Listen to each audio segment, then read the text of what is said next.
is Chelsea, and thank you for clicking on my channel. So I decided today that I want to mix it up and bring you something new. The last month I've been in such a photography mood, but that's all I've been able to bring here so far. So today I'm going to bake some pumpkin spice donuts with a maple glaze so that when it technically becomes fall, even though I've already been dressing and acting and decorating like it is fall, when it does technically become fall, you've got this recipe ready to go. You can pull up the video, and I will link the recipe that I'm using down below too, so you can click on it and follow it on your own, but I would still love for you to stay and watch the process. I have made these donuts before. I made them last week and I loved them so dang much that I wanted to make them again and thought they were worthy to share on my YouTube channel for all the internet to watch and see and recreate. So if you do recreate these, please tag me on social media or get my attention in some way, because I'd love to see, you know, your attempts, how they came out. All right, let's start.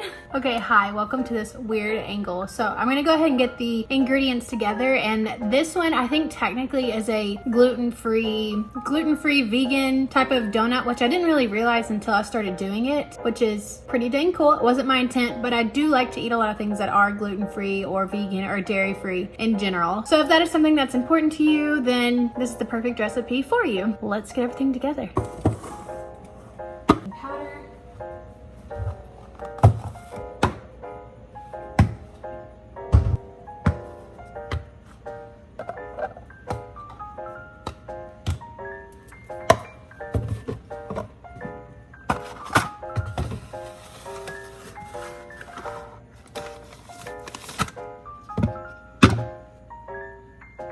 Okay, so the first thing that I'm going to do is take my donut pan, and I got this from Target for like, I don't know, 10 bucks, maybe 12, something like that. So that's what I got. And to grease it, I'm just going to use this and spray it lightly on it. And I'm gonna go ahead and preheat the oven to 350 degrees Fahrenheit. So I'm gonna do that now.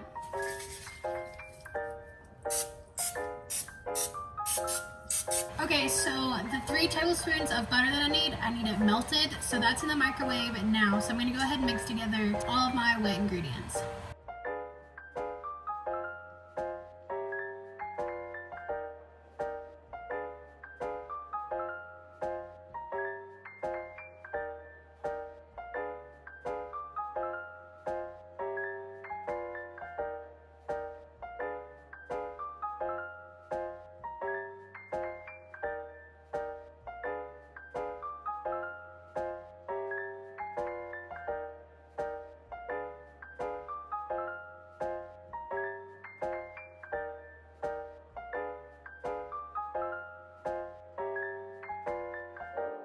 Okay, so for the dry ingredients, I'm going to sift them in with my little Let It Snow sifter right here.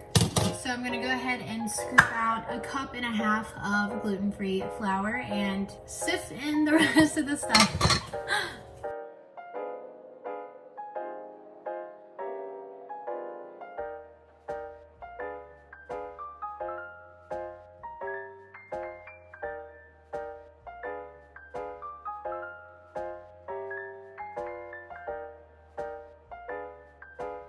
Okay, so for the pumpkin pie spice that you have to mix in, I don't have the straight up spice. I thought I did, but I don't. There are 5 ingredients to making your own pumpkin pie spice, so that's what I'm gonna do. So that'll be like 1 teaspoon of cinnamon, 1/4 of ginger, 1/4 of nutmeg, 1/4 of clove, and 1/4 of allspice. So that's what I'm gonna do now. I'm gonna add in all of those spices now. I just wanted to, you know, clarify why I'm using 5 more spices than the recipe calls for.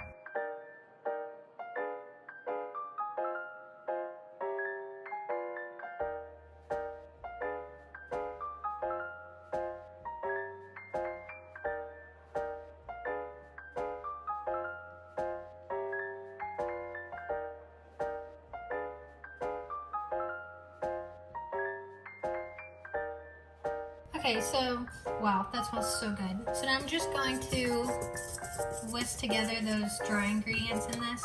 And you want to get it good and combined. And yes, I know, I've got a KitchenAid right there that I could use, but I don't know. I just wanted to do it by hand today. So this is kind of what it should start to look like. I'm actually going to switch to my cute little fall spatula. So it's starting to look really nice and airy, like as I'm turning it. Let's see if I can show you. I don't know if you can tell from the video. So I don't want to mix it too much more because I don't want to ruin it. Cool, okay. So that is done. That's what you kind of want it to look like. Once you get it all stirred, is like that. The next step that I'm going to do is pipe these into the donut pan, and to do that you'll need a piping bag, and if you don't have one of those then you can just use a Ziploc bag. Work with what you got. I do have piping bags, so I'm going to get mine now and start doing that. So this is just what my piping bag looks like. I mean, honestly, just looks like a Ziploc baggie. So that's what I'm going to use. And what I'm gonna do is just kind of, I mean, it's self-explanatory. So you just get a scoop of it and then put it down in your bag. And mine actually has like, it's got this line here to tell you, where to stop. Yeah, I'm just gonna keep doing that. Okay, and I've got about this much in here. And that's as far as I can push it before I cut off the tip. And when you cut off the tip, you need to cut it wider than you think that you would. I'm going to cut this and start filling the pan. Do a little bit at a time, so yeah. See, and that's about... Okay, so here is my donut pan and, my donut batter. So here we go. This is how I'm gonna do it. Usually when I get to the end, I'll kind of loop it and just kind of bounce it until it disconnects on its own. That way it kind of looks more like a natural end instead of me digging in to try to make it link perfectly, or for it to have a gap if I made the ends exactly meet. And then obviously this won't be enough to just do another donut. So pay attention to that so you don't have extra gaps that you don't need, and fill it up as you go.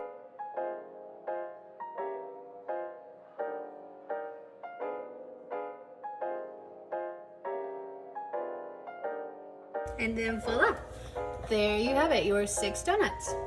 Okay, so now these donuts are gonna go in the oven for 10 to 12 minutes. Okay, so now they are in the oven, so let's set our timer. Hey Google, set a timer for 12 minutes. Sure, 12 minutes, and that's starting now. I hope that some of you watching have a Google and I just set that off.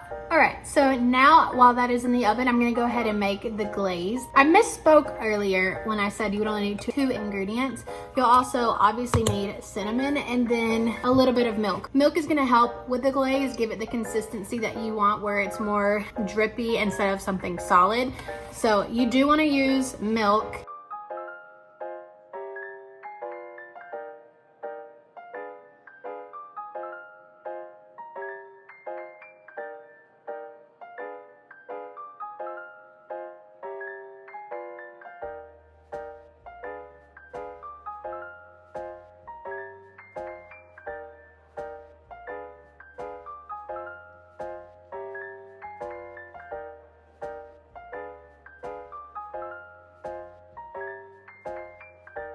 So just to give you an idea of what it should look like, it should look something like this. So one tip that the recipe does say, whenever you touch them, they spring back, and that's how you know that they're done. All right, well, I'm gonna clean up some of this mess, and I've already set out my cooling rack. Once the donuts are done, they will sit in the pan, I think, for 10 minutes, and then I will put them on the cooling rack for about 10 minutes. Then we'll dunk the top of them into the glaze that we just made, then put them back on the cooling rack and let them set. Okay. So these have cooled down for about 10 minutes. So we're just gonna, boom. Yay! There's what they look like.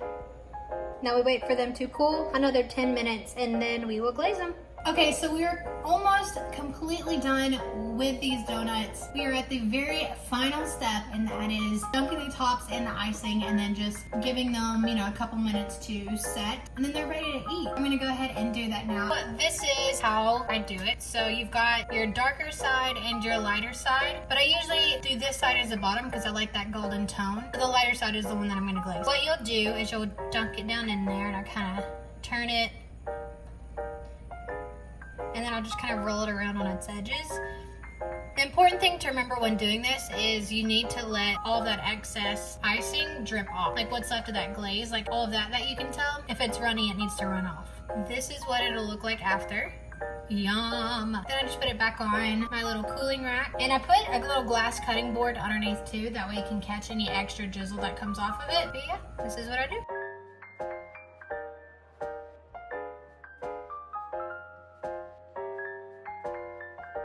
Okay, so this is what they should look like after you've glazed them. They've got the nice golden pumpkin colored bottoms and then that nice creamy glaze on top. So I'm gonna give these a little while to completely set so they're not runny when I bite into them. And then I will see you. We will do a taste test. So see you then.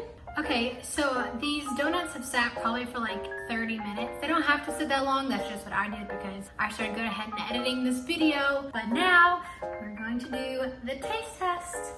So after it's sat, it looks like this. Yum, it's just perfect. Okay, now we're gonna try it.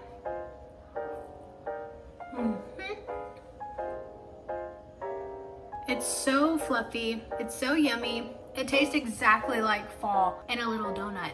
All right, well, if you enjoyed today's video, please don't forget to subscribe. And I would also love it if you gave this video a thumbs up or left a comment. You can also follow me on social media at Chelsea G Photography or at Chelsea G Russell. I would love for you guys to give me a follow and send me a message, especially if you do make this recipe and tag me in your story or something like that. I would really love to see it. Okay, well, until next week, I'll see ya. Bye.